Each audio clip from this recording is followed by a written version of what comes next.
Have you ever had someone use your deepest, most private struggle as a weapon against you?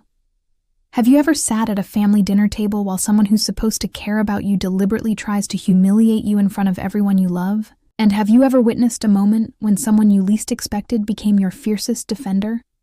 This is the story of how my mother-in-law weaponized my mental health struggles during what was supposed to be a celebration dinner, and how my 14-year-old son delivered a response so powerful, so unexpected, that it changed our entire family dynamic forever.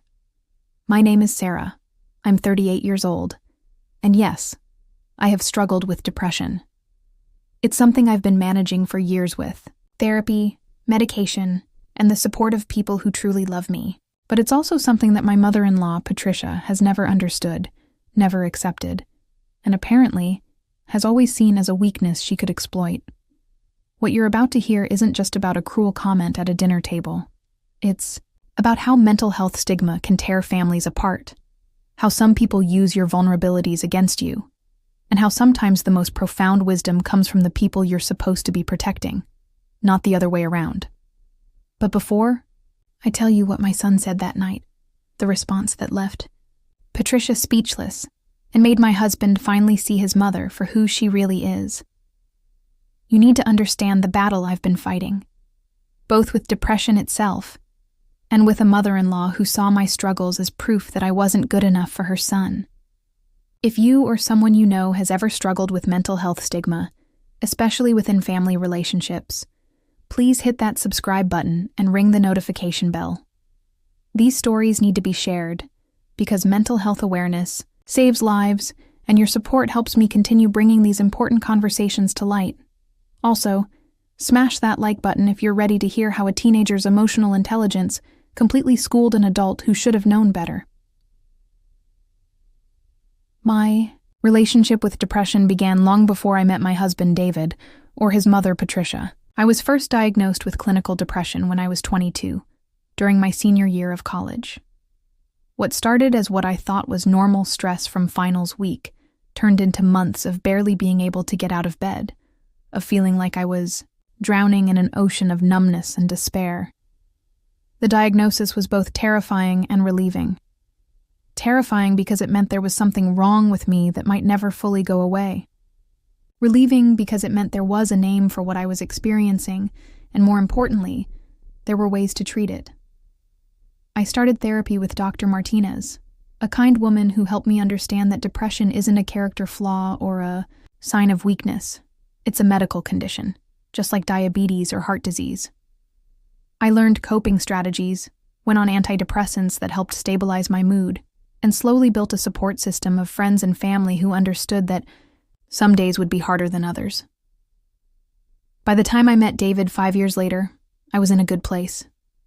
I was managing my depression effectively, had a career I loved as a graphic designer, and felt ready for a serious relationship.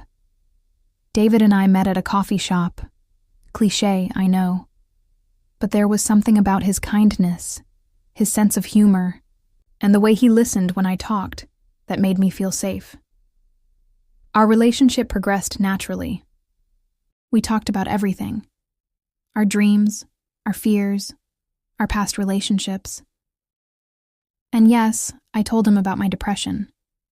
Not on the first date, but after a few months when I felt comfortable enough to be vulnerable with him. I have clinical depression, I told him one evening as we walked through Central Park. It's something I manage with therapy and medication, but I want you to know, because it's part of who I am. David stopped walking and turned to face me. "Thank you for trusting me with that," he said. "Is there anything I should know about how to support you when you're having difficult days?" That response, his immediate acceptance and desire to be supportive, is when I knew David was different from anyone I'd ever dated. He didn't try to fix me, didn't suggest that I just think positive thoughts, didn't make me feel like my depression was something I should hide or be ashamed of. We dated for 2 years, moved in together, and David saw me through both good days and bad days. He learned to recognize when I was struggling, knew when to give me space, and when to gently encourage me to reach out to my therapist. He came with me to a few therapy sessions so he could better understand how to be supportive. He never made me feel like a burden. When David proposed, I was the happiest I'd ever been, not because I thought marriage would cure my depression, I knew better than that, but because I'd found someone who loved all of me, including the parts that sometimes struggled. That's when I met Patricia. Our first meeting was at an upscale restaurant in Manhattan. David had built it up for weeks, telling me how excited his mother was to meet me, how she'd been asking about me constantly. I spent hours getting ready, choosing an outfit that was stylish but conservative, practicing conversation topics in my head. Patricia arrived looking impeccable, perfectly styled silver hair, expensive jewelry, a designer dress that probably cost more than my monthly rent. She was polite, asked appropriate questions about my work and background, and seemed genuinely interested in getting to know me. But there was something in her eyes, something calculating and assessing, that made me feel like I was being evaluated rather than welcomed. The dinner went well enough. Patricia complimented my career, asked thoughtful questions about graphic design, and seemed impressed when I mentioned some of the high-profile clients I'd worked with. David was beaming, clearly relieved that his mother and girlfriend were getting along. It wasn't until later that I learned Patricia had a very specific idea of what kind of woman was suitable for her son. And while I might have checked some boxes, there were others I'd never be able to fill. The first red flag came about 6 months into my relationship with David. I was going through a particularly difficult period. Work stress had triggered a depressive episode, and I was struggling more than usual. David was incredibly supportive, helping me adjust my workload, encouraging me to increase my therapy sessions, and just being present when I needed him. During this time, Patricia called David frequently, more frequently than usual. And while she was careful never to say anything directly critical about me, her questions were pointed. "How is Sarah doing with her situation?" she'd ask, as if depression were a scandal rather than a medical condition. "Is this something that's going to be ongoing?" she inquired during another call that I overheard. "David, honey, you know I just want you to be happy. But are you sure you're equipped to handle this kind of complexity?" Complexity. As if loving someone with depression was some sort of advanced emotional calculus that required special training. David always defended me. "Mom, Sarah has depression, which she manages very well with professional help. She's an amazing person going through a tough time, and I'm happy to support her just like she'd support me if I were struggling." But I could see the seeds of doubt Patricia was trying to plant. The suggestion that I was somehow damaged goods, that loving me required some sort of heroic sacrifice on David's part, that my depression made me unsuitable as a long-term partner. The comments became more frequent and more pointed as our relationship got serious. When David and I moved in together, Patricia made remarks about how challenging it must be to live with someone who had mood issues. When we got engaged, she asked David privately if he was sure about taking on this kind of responsibility for the rest of your life. David told me about these conversations, and we talked through them together. He was clear that his mother's opinions wouldn't influence his feelings about me, and he consistently shut down her attempts to undermine our relationship. But I could see that her constant negativity was wearing on him, creating stress in his relationship with his mother and making him feel caught between the two women he loved. The worst part was that Patricia was subtle about it. She never said anything overtly cruel or obviously inappropriate. Her comments were always framed as concern or questions or just wanting what's best for David. To an outside observer, she might have seemed like a caring mother worried about her son's happiness. But I knew better. I could see the calculation behind her words, the way she chose moments when I was particularly vulnerable to make her most pointed comments. She had a gift for making me feel like my depression was not just a medical condition I was managing, but a fundamental flaw that made me unworthy of her son's love. Things escalated when David and I got married. Patricia was polite during the wedding planning, didn't cause any dramatic scenes, and gave a lovely toast at the reception. But in the months afterward, her behavior toward me shifted. She began making comments about how marriage was different from dating, how David would now see the full reality of what he'd committed to, how she hoped I was getting the help I needed so I wouldn't be a burden on her son. The breaking point should have been when she suggested to David that I might want to consider more intensive treatment for my depression, implying that outpatient therapy and medication weren't sufficient, that I needed to be hospitalized or committed to some kind of residential program. "She's clearly not managing this effectively," Patricia told David after I'd had a particularly bad week. "Maybe it's time to consider that she needs more help than you can provide." David was furious. "Mom, Sarah is not unmanaged. She's going through a difficult period, but she has excellent professional support, and she's doing everything right. Your suggestion is completely inappropriate and frankly insulting." But the damage was done. Patricia had made it clear that she saw my depression not as a medical condition I was successfully managing, but as evidence that I was fundamentally unstable and unsuitable as a wife and future mother. 2 years into our marriage, David and I decided to try for a baby. It was something we'd talked about extensively, including how my depression might affect pregnancy and motherhood. I worked closely with my psychiatrist to adjust my medications to ones that were safe during pregnancy, increased my therapy sessions, and put together a comprehensive support plan. When I found out I was pregnant with our son Michael, I was thrilled, but also nervous.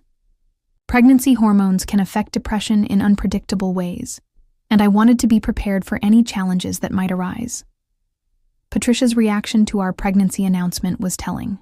While she expressed appropriate excitement about becoming a grandmother, she also immediately launched into a series of concerns and questions that all centered around my mental health. "Are you sure you're ready for this?" she asked me privately after we'd shared the news. "Pregnancy and motherhood are incredibly stressful. What if you can't handle it?" "I'll be working closely with my medical team," I responded. "My psychiatrist specializes in perinatal mental health, and I have a strong support system." "But David will be working," Patricia continued. "What if you're alone with the baby and you have one of your episodes? What if you can't take care of the child?" Her use of the word episodes made my skin crawl, as if depression was some sort of dramatic breakdown rather than a medical condition with recognizable symptoms and effective treatments. Throughout my pregnancy, Patricia's comments continued. She'd make remarks about how difficult it must be for David to have a pregnant wife who was emotionally unstable. She'd ask intrusive questions about my medication, my therapy appointments, my ability to cope with the stress of impending motherhood. The worst part was that she framed all of this as concern. Concern for me, concern for David, concern for the baby. But I could see what she was really doing, laying the groundwork for the narrative that I was an unfit mother whose depression made me incapable of properly caring for my child. When Michael was born, I experienced what many new mothers experience, a period of adjustment, sleep deprivation, and yes, some mood changes as my hormones regulated and I adapted to life with a newborn. My psychiatrist and I monitored my mood carefully, adjusted my medications as needed, and I continued with therapy throughout the postpartum period.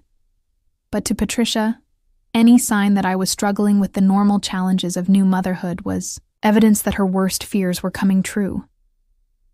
"She seems overwhelmed," she'd whisper to David when she thought I couldn't hear. "Are you sure she's bonding properly with the baby?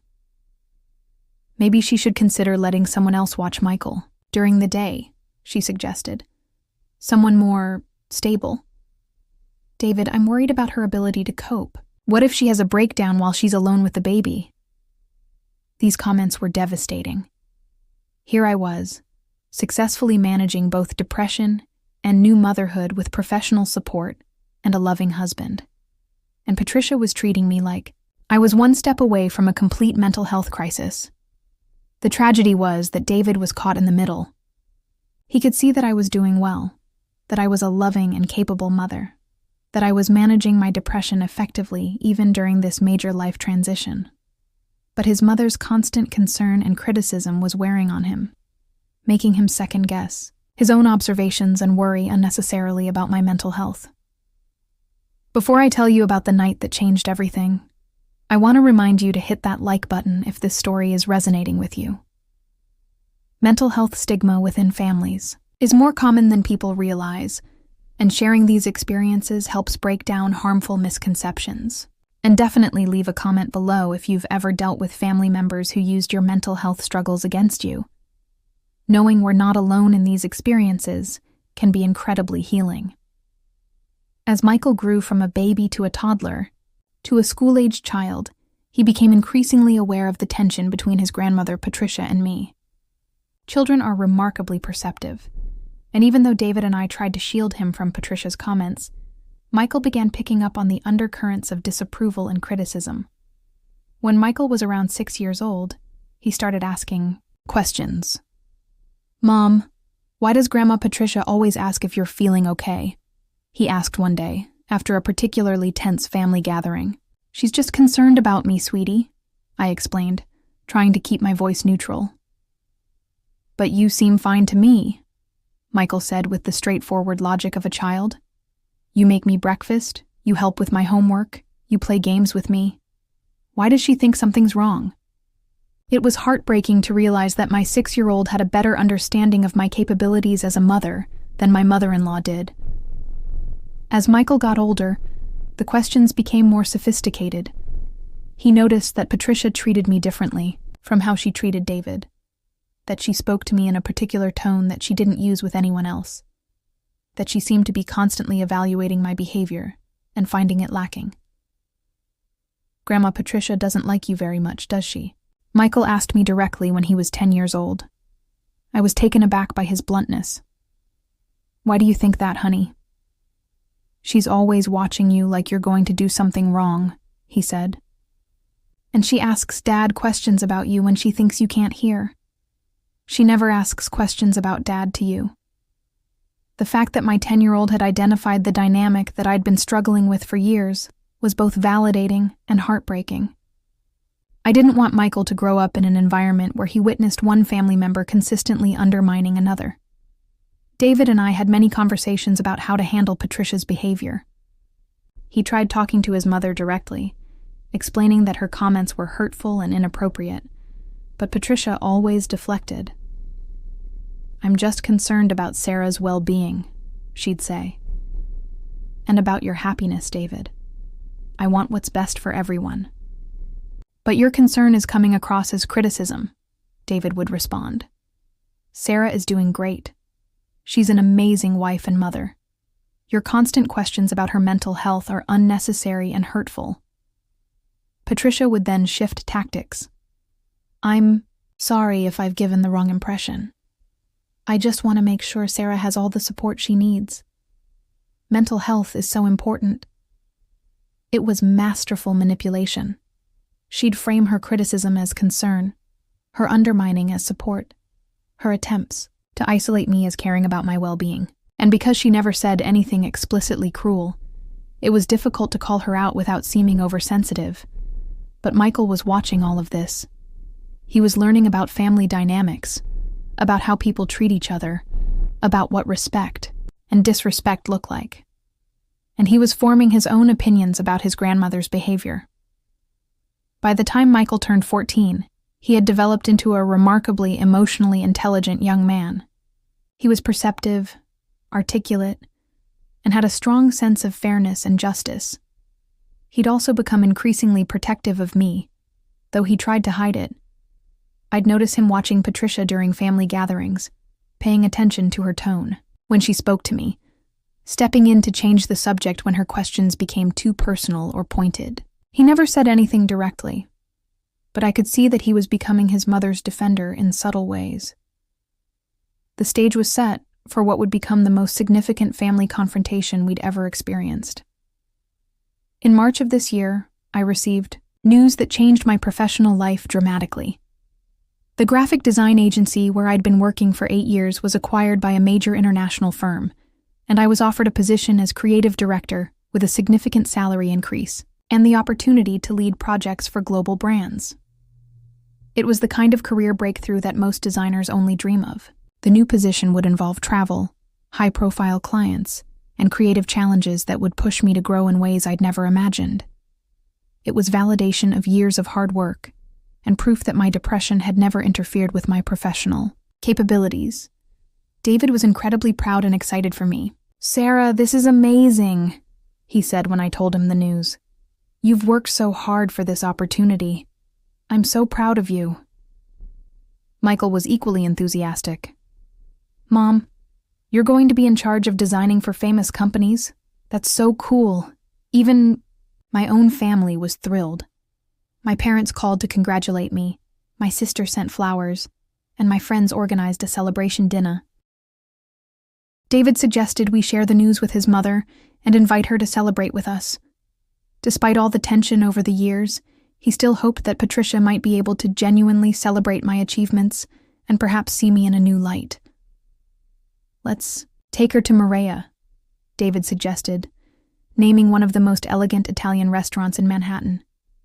"This is big news, and we should celebrate properly." I was hesitant. Patricia had never been particularly supportive of my career, often making subtle comments about how my work schedule might interfere with my duties as a wife and mother. But David seemed hopeful that this achievement might finally earn his mother's respect, so I agreed. We made reservations for Saturday night and invited Patricia to join us for a celebration dinner. We didn't tell her what we were celebrating. Over the phone, David wanted to share the news in person. Patricia arrived at the restaurant looking elegant as always, wearing a navy blue dress and her signature pearl necklace. She seemed to be in a good mood, chatting pleasantly with Michael about his classes and asking David about his work. The restaurant was beautiful. Soft lighting, crisp white tablecloths, the gentle murmur of conversation from other diners. It felt like the perfect setting for sharing good news and having a positive family evening. After we ordered our meals, David raised his wine glass. "Mom, we wanted to share some exciting news with you," he said. "Sarah just received an incredible job offer. She's been promoted to creative director at her agency's new parent company. It's a huge opportunity and a testament to all her hard work over the years." I watched Patricia's face carefully as David shared the news. For a moment, I saw what might have been genuine surprise, possibly even admiration. But it was quickly replaced by something else, something calculating and cold. "Congratulations, Sarah," Patricia said, her voice polite but lacking warmth. "That sounds like quite a responsibility." "Thank you," I replied. "I'm really excited about the creative challenges and the opportunity to work with international brands." "International brands," Patricia repeated. "That will require travel, I assume." "Some travel, yes, but nothing excessive, and David and I have already talked about how to manage it with our family schedule." Patricia nodded slowly, and I could see her processing this information, looking for angles of concern or criticism. "And the stress level?" she asked. "Creative director sounds like it could be quite demanding. Are you sure you're prepared for that level of pressure?" There it was. The subtle suggestion that my depression made me unsuitable for professional success, that increased responsibility would be beyond my capacity to handle. "I'm confident in my abilities," I said firmly. "My track record speaks for itself, and I have excellent coping strategies for managing workplace stress." "Of course," Patricia said with that tight smile I'd learned to recognize. "I just worry about how stress affects people differently. Some people are more resilient than others." Michael had been quietly listening to this exchange, and I saw him look up from his menu with a confused expression. Even at 14, he could hear the subtext in his grandmother's comments. Our meals arrived, and the conversation shifted to lighter topics. Patricia asked Michael about his upcoming spring break. David talked about a new project at his architecture firm, and I shared some details about the types of clients I'd be working with in my new role. For about an hour, it felt like a normal family dinner. Patricia seemed relaxed, even laughed at a few of Michael's jokes, and made pleasant conversation about travel and work and family plans. I started to think that maybe this time would be different. Maybe Patricia was finally ready to accept my success and acknowledge that my depression had never prevented me from being a good wife, mother, or professional. I should have known better. The attack came during dessert, when our guard was down, and the conversation had turned to family vacation plans for the summer. "We're thinking about renting a house in the Hamptons for a week," David was saying.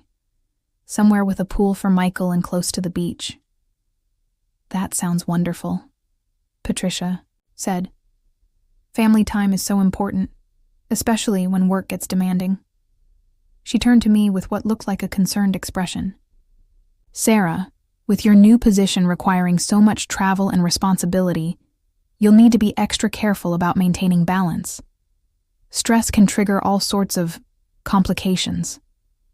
I felt my stomach tighten, but I tried to keep my voice level. "I appreciate your concern, Patricia, but I have excellent stress management strategies and a strong support system." Patricia leaned slightly toward me, and that's when she said it, in a voice just low enough that David and Michael had to strain to hear, just quiet enough to maintain plausible deniability. She whispered, "Don't hide your depression from your new colleagues like you try to hide it from everyone else. They'll figure it out eventually, and it's better to be honest about your limitations from the beginning." The words hit me like a physical blow. The implication was devastating, that I was hiding my mental health struggles like some shameful secret, that my depression was a limitation that would inevitably interfere with my professional success, that it was only a matter of time before my new colleagues discovered I was mentally unstable and unsuitable for my position. But what made it even worse was the way she said it, with fake concern, as if she was offering helpful advice rather than delivering a calculated attack designed to undermine my confidence on what should have been one of the happiest nights of my career. I felt all the blood drain from my face. My hands started shaking slightly, and I had to put down my fork because I was afraid I might drop it. The restaurant suddenly felt too bright, too loud, too overwhelming. David had heard her comment, and I saw him start to lean forward, his face flushing with anger. He opened his mouth to respond to his mother, to defend me, to shut down her inappropriate comment. But before he could say a word, Michael's voice cut through the tension at our table. "Grandma Patricia," my 14-year-old son said clearly, his voice steady and mature beyond his years. "Why do you always do that?" The silence that followed Michael's question was profound. Other diners continued their conversations around us. Servers moved between tables. The restaurant's ambient noise continued, but at our table, time seemed to stop. Patricia looked at Michael with surprise and confusion. "Do what, sweetheart?" "Try to make Mom feel bad about herself," Michael said matter-of-factly. "Every time we have dinner together, every time there's good news about Mom, you find a way to bring up her depression like it's something wrong with her." I stared at my son in amazement. This 14-year-old had articulated something that I'd been struggling to address for years. He'd identified the pattern that Patricia had been so careful to keep subtle and indirect. "Michael," Patricia said, her voice taking on the tone she used when she was trying to manage a situation. "I don't try to make your mother feel bad. I care about her well-being, and sometimes that means asking difficult questions." "No," Michael said firmly. "That's not what you do." He turned slightly to face his grandmother directly, and I saw a maturity in his expression that took my breath away. "Grandma, I've been watching this for years. Every time Mom gets promoted at work, you ask if she can handle the stress. Every time she has a good day, you ask if she's taking her medication. Every time she accomplishes something, you find a way to remind everyone that she has depression, like that cancels out everything good about her." David was staring at his son with a mixture of pride and shock. I could see him realizing that Michael had been observing and analyzing family dynamics that we'd tried to shield him from. "Michael, honey," Patricia began, but he held up his hand. "I'm not finished," he said politely but firmly. "Tonight, Mom got the biggest promotion of her career. She's going to be in charge of creative projects for companies around the world. That's incredible. That's something we should all be proud of." He paused, looking directly at Patricia.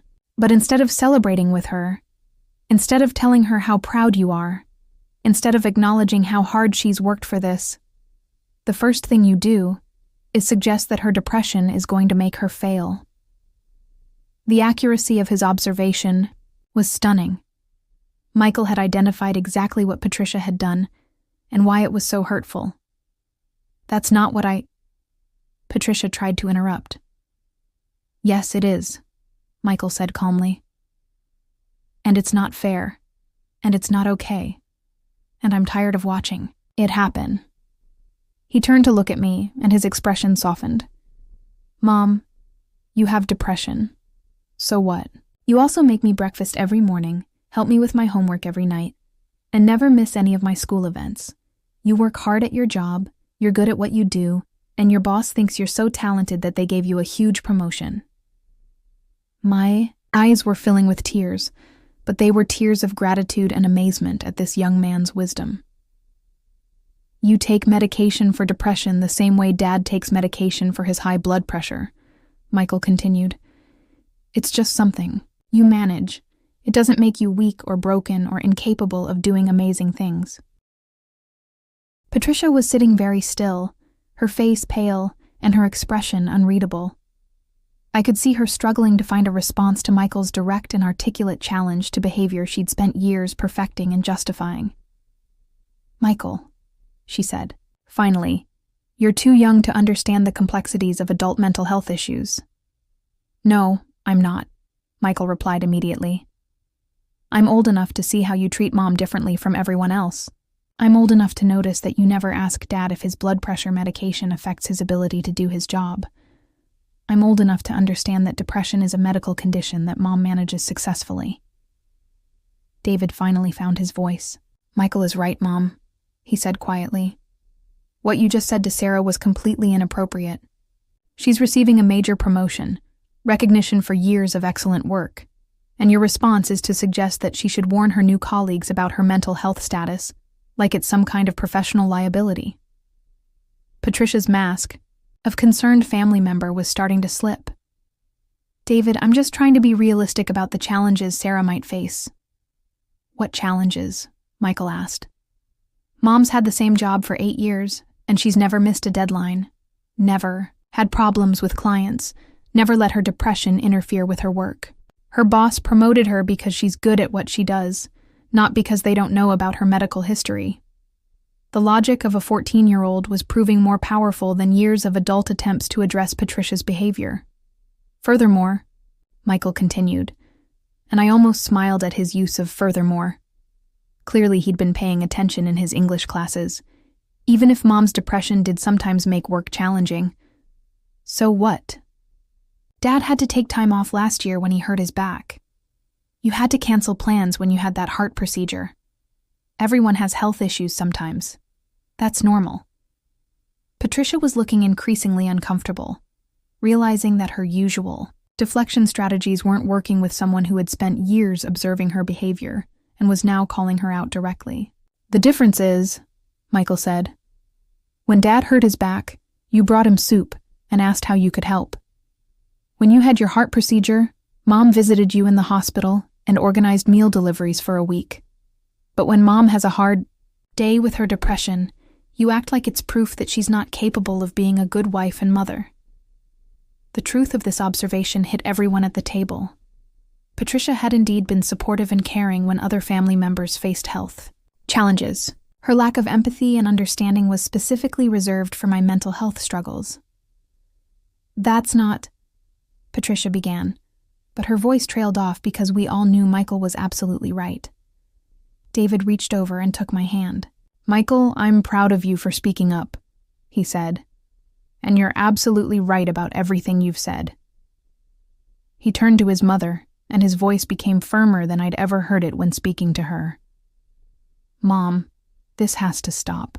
Tonight was supposed to be a celebration of Sarah's professional achievement, and you turned it into another opportunity to undermine her confidence and suggest that her depression makes her unsuitable for success. Patricia sat quietly for a long moment, clearly struggling with the fact that both her son and grandson had called her out so directly.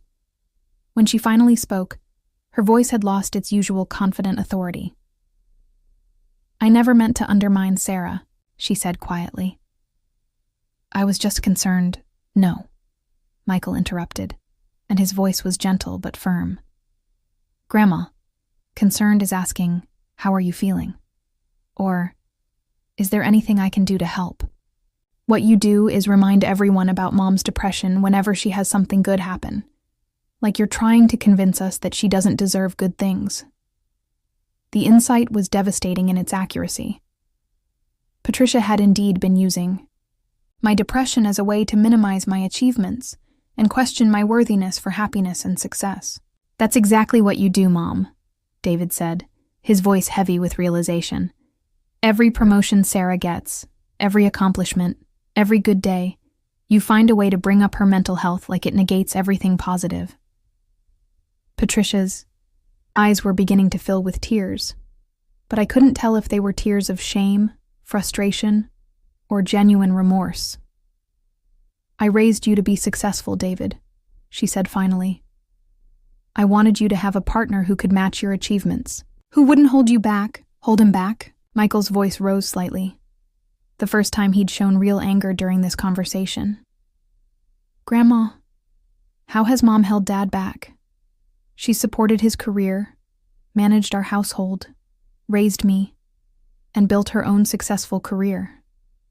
How is any of that holding him back? And even if she was struggling," David added, "even if her depression did sometimes make things challenging, which it doesn't. That's what marriage is, supporting each other through difficult times. I took vows to be there in sickness and in health. Sarah's depression is part of her health that we manage together as a family."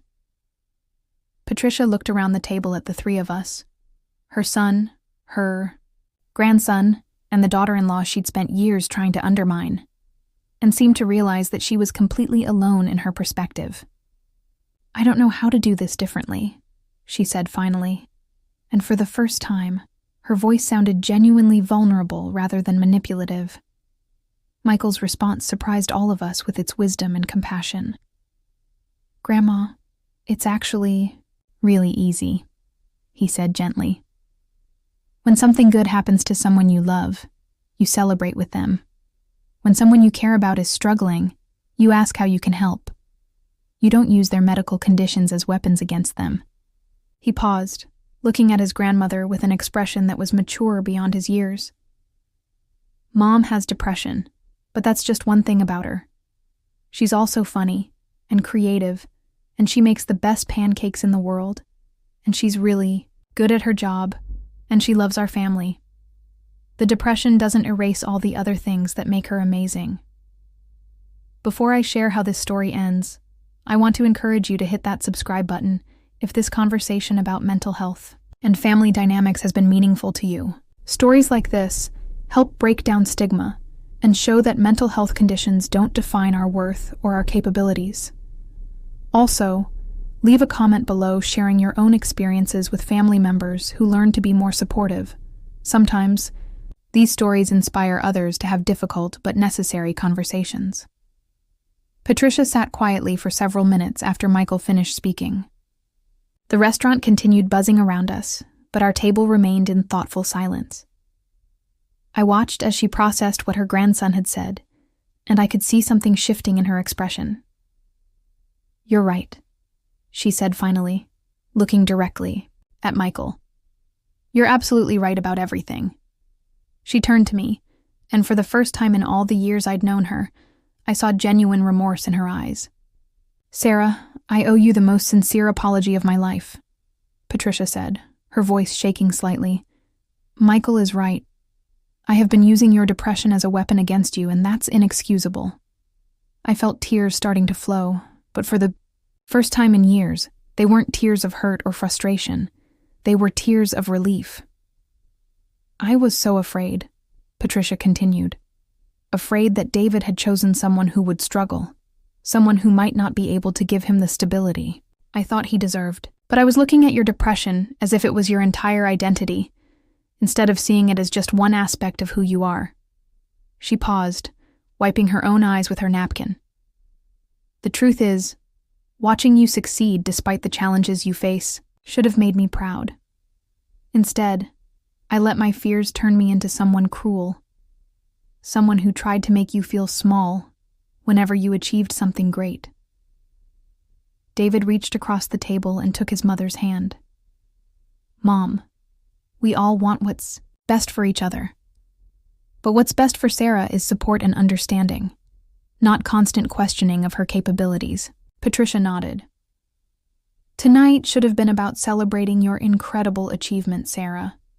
The fact that you've been promoted to creative director is amazing, and I should have been the first person to congratulate you properly. She looked directly at me.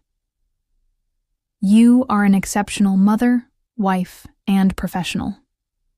Your depression doesn't diminish those things. If anything, it makes your achievements even more remarkable because you've accomplished so much while managing a challenging medical condition. Michael smiled at his grandmother. See, Grandma? That wasn't so hard. For the first time that evening, Patricia laughed genuinely. You're pretty wise for a 14-year-old, you know that? I get it from my mom, Michael said, making me burst into tears again. But good tears this time. The months following that dinner have been transformative for our entire family. Patricia didn't just apologize that night and then revert to her old behavior. She genuinely committed to changing how she interacted with me and how she thought about mental health. She started by educating herself. She read books about depression, attended a family support group for relatives of people with mental health conditions, and even had a few sessions with a therapist to work through her own fears and biases about mental illness. I realized, she told me during one of our coffee dates a few months later, that I was carrying a lot of outdated ideas about depression from my own generation. When I was growing up, mental health issues were seen as character flaws or signs of weakness. I never updated those beliefs even as the world around me evolved. More importantly, Patricia began actively supporting me in ways I'd never experienced from her.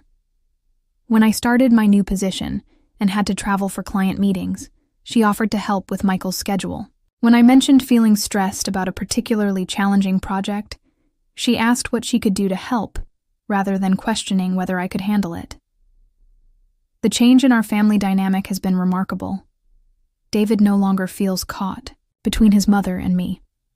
Michael gets to see his grandmother as someone capable of growth and change, and I finally feel like a fully accepted member of my husband's family. But perhaps the most meaningful change has been in how Patricia talks about mental health in general. She's become an advocate among her friends, educating other people her age about depression and anxiety, challenging stigmatizing comments, and sharing resources about mental health support. I spent years being part of the problem, she told me. Now I want to be part of the solution. My new job has been incredibly fulfilling. The creative challenges are exactly what I hoped for. The travel has been manageable, and my colleagues are supportive and professional. Patricia was wrong. My depression hasn't been a limitation in my career. If anything, it's given me empathy, resilience, and perspective that make me better at my job. But the most important outcome of that dinner conversation has been the example it set for Michael. He learned that it's possible to speak up respectfully, but firmly when you see injustice. He learned that mental health conditions are just medical conditions that deserve understanding, not judgment. And he learned that sometimes the most powerful thing you can do is simply tell the truth about what you observe. This experience taught me several crucial lessons that I think apply to anyone dealing with mental health stigma within their family. First, you don't have to accept mistreatment just because it comes from family members. Patricia's behavior toward me was inappropriate, regardless of her good intentions or her role as David's mother. It took years for me to recognize that her concern was actually a form of emotional manipulation designed to make me feel inadequate. Second, mental health conditions are medical conditions, period. We wouldn't expect someone with diabetes to hide their condition from colleagues or apologize for needing insulin. We shouldn't expect people with depression, anxiety, or other mental health conditions to treat their medical needs as shameful secrets.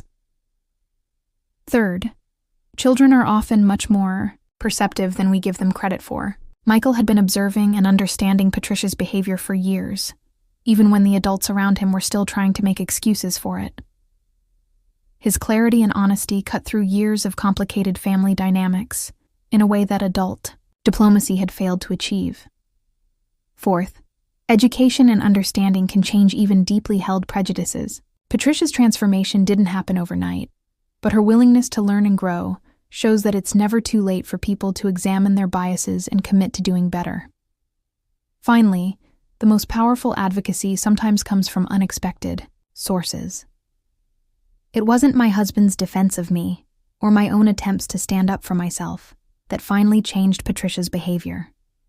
It was a 14-year-old's straightforward observation that her treatment of me was unfair and hurtful.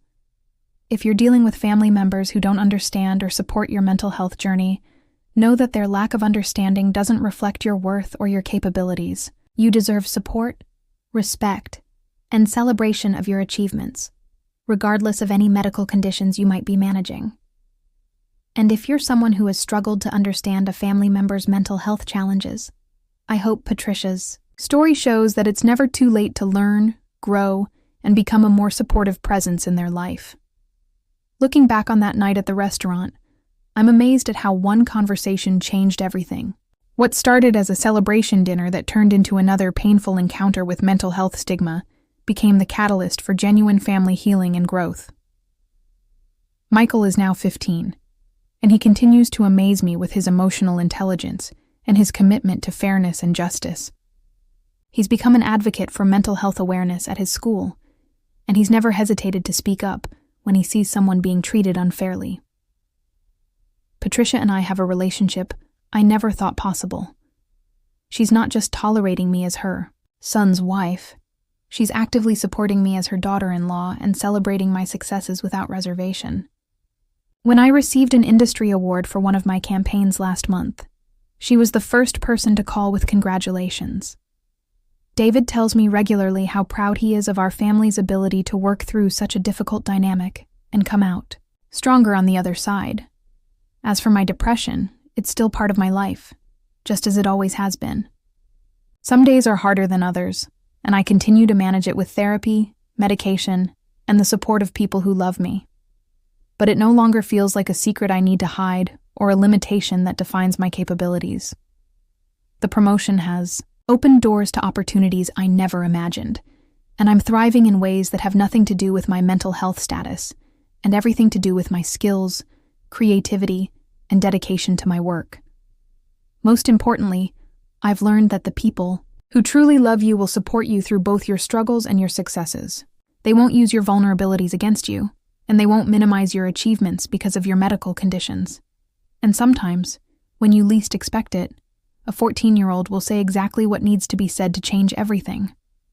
Thank you for listening to my story about how my son's courage changed our family's understanding of mental health. If this resonated with you, please give this video a thumbs up and share it with anyone who might need to hear that their mental health struggles don't diminish their worth or their achievements. Subscribe to the channel for more real-life stories about family dynamics, personal growth, and the unexpected moments that change everything. And please, leave a comment below sharing your own experiences with mental health advocacy or family members who learn to be more supportive. Your stories help create a community where everyone feels less alone in their struggles. Remember, you are so much more than your mental health condition. You deserve celebration for your achievements, support during difficult times, and respect for the strength it takes to manage challenges while building a meaningful life. Sometimes the most powerful advocacy comes from the people who love us most. And sometimes the clearest truth comes from the youngest voices in the room. Thanks for watching, and I'll see you in the next one.